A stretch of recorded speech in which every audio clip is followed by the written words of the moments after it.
like me, but now I'm about to pass this motherfucker on because this Tangeraga's getting hella strong. Money, holes, and clothes. Blood smoke coming out the nose is all a nigga knows. Happy birthday.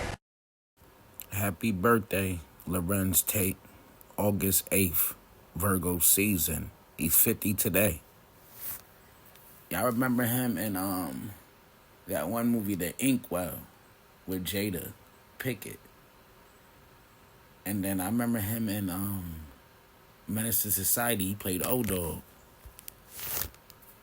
I remember him in Dead Presidents, man. The movie Crash, TV show Power Now. So salute, man. Probably missing a couple movies or TV shows, but yo, do it B.I.G., man. It's your birthday. Larenz Tate, he one of my favorite actors, man. You know? So,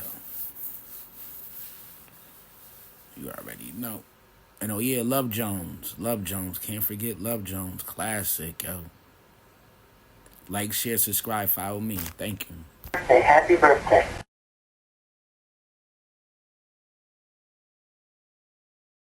You know what I'm saying, Michael? You were talking about the person that you heard. That they were talking about their story. We have these stories. Came up through the projects, came up hard, struggled. One of my mentors say all the time, I won't do business with a businessman that hadn't lost everything at least once.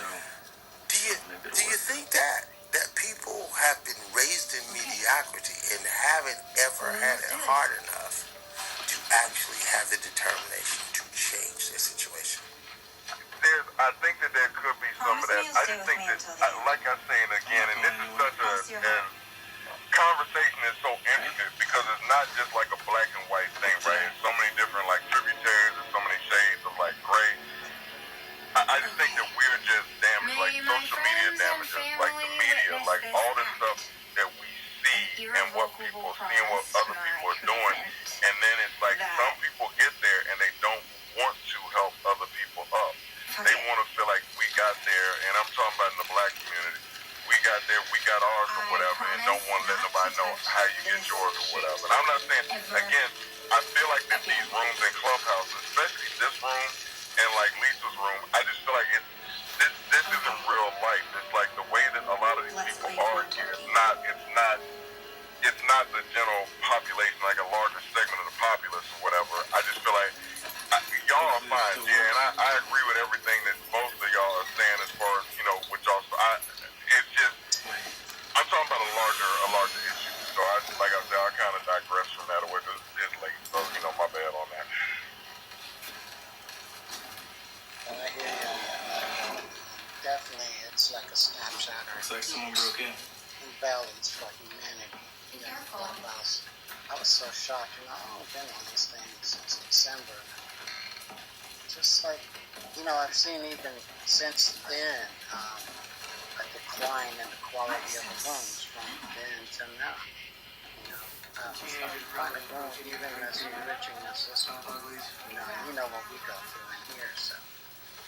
Mom would have hated saying that. Yeah, no, most definitely. Okay. So here's, and not because I don't know these people, and I'm just saying, I think G actually knows one of them, but when we used to be like if you did in a million marathon, all that stuff, and the way that they'd be on there talking and the stuff that they were doing, and then like different things that they were talking about, and then the way that they would try to like sort of, they wouldn't even try to, but they would like sort of like put people down or talk about people that weren't doing as well, but there wasn't really like sort of like we do in here, because this is black rooms, we care about black people, and so what GA was talking about, what Ashton was talking about, is how you put a hand, give a hand up to somebody.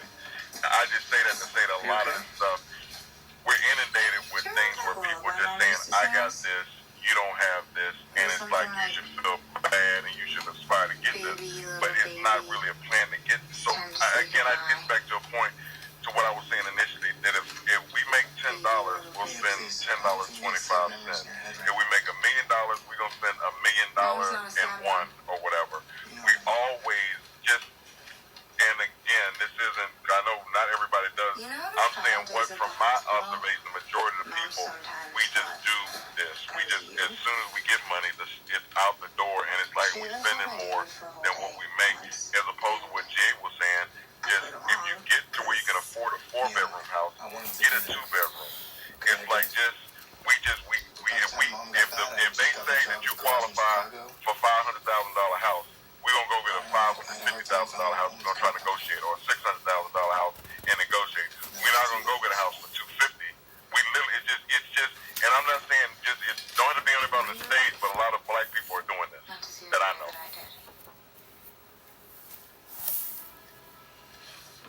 Yeah, that's true.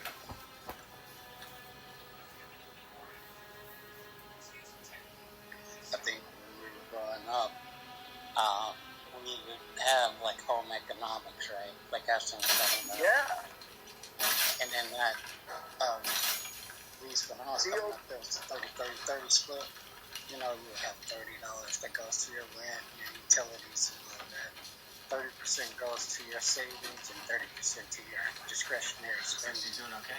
And now we're kind of living more in the 50, 20, 30, where 20 goes to the discretionary spending as opposed to 30, you know, because of the rents and stuff. We already tried this whole thing back in Flint last summer. A mortgage, you know.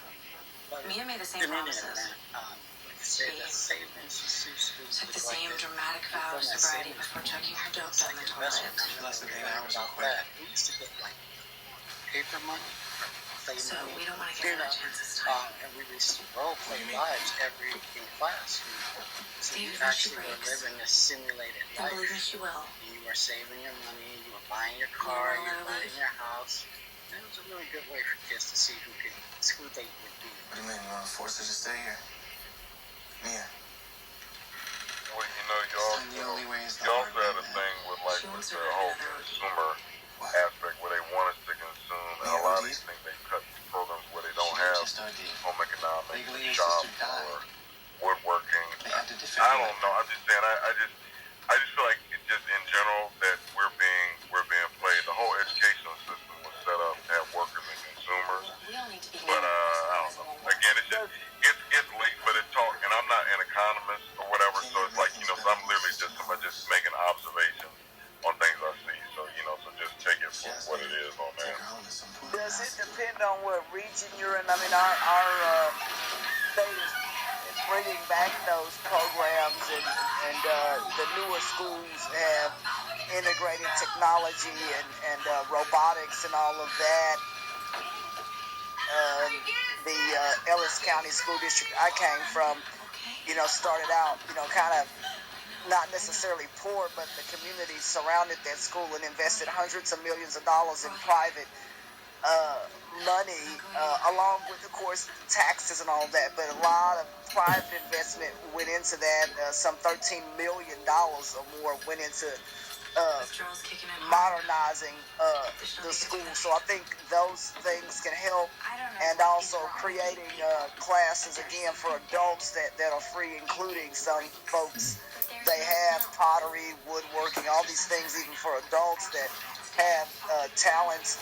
Here in Fort Worth, there's a center called Center for Transforming Lives that help adults and others who want to learn about business integration, small investment through the Small Business Administration. So all these programs are out here and available. It's just, I don't know, do people want to go? I mean, that's another thing. I mean, another girl said, can these programs now be moved on the weekends? Because a lot of people had asked about that as well, to try to make the teaching of these more convenient. At least that's what the school district is thinking of for the adult program, moving that Saturdays, Fridays and Saturdays, so more people can attend that. What's y'all's thoughts on that? Maybe making this stuff easier for people and teaching it online. I have a deep experience doing that kind of stuff for like the last 15 years. I'm sorry? The after school. I have like deep experience doing this for the last 15 years, right? All of these arms that you've listed. So the challenges with after school, especially in urban areas, is not getting the kids, can come to the after school program, but then they are leaving usually their parents need to pick them up. They live in certain other conditions because, you know, if you have like a 3-hour after school program, sometimes of the year it gets dark, right? So, you know, the kids going home in the darkness and stuff like that on their own is not such a great thing. Not every parent has that problem, you know, but some parents do have that challenge, and they might not live in a good neighborhood. So transportation is maybe an issue which has been solved here. Those students that do not have transportation, there is a private list, of course, that list is not made public. They tell someone, and then they can get a ride home. If they need both a ride there and home, then they check the box and let that be known. So at least, Smell will be gone in no time. Yeah. at least we're trying to talk. Yeah, we're trying to. The voodoo shit they did down there. No. Voodoo is more about dolls, personal artifacts. These are ways that we have tried to get people to the class, because that was another thing on the list was transportation, and so that issue is solved at least out here for some litigation too. Sorry, why is that? You open yourself up to some legal stuff because all kinds of things can happen. For instance, one time a kid was leaving one of our programs and he got hit by a car. Other times they had a shootout right in front of the place. You know, that kid was speeding in your car, you pulled off, and somebody hit your car and the kid was in the car. You know, this is just the ramifications. Well, and they know that, and that's why they have. Well, I don't know about other people, but you know, when you they have insurance, and it's probably well over $300,000. You're talking about a place that holds over 5,000 people by law. They have to have. We have to have but all. What I'm trying to say is how it scales. So how it scales is really important because when you talk about deploying something like this across the country, then you start to magnify that challenge, right? Now, see, another problem with these are not unsurmountable challenges, right? No, they're not. As best you can, right? It requires the community as well. But then on the weekends, the problem is that the kids, it's harder to get the kids to those programs on the weekends. You know, like you can get them in the after-school programs, and sometimes the schools actually let them come early, and they can get credit for and get more relevant, or exciting experience. Doing some of the things they might have done in class anyway, like math and they science. get fed with us, so they also get fed. So on the weekends, so that's another thing. So they, we try to provide a lot. I think that's also important to kind of, again, to meet the needs of people even on the weekends for the kids anyway, for those who had to sit on them. When we started, right, we were able to get the funding from the stuff. Okay. And as we saw that funding was here and there. Some years it would be this amount, some years it would be less than that. But the growth of our membership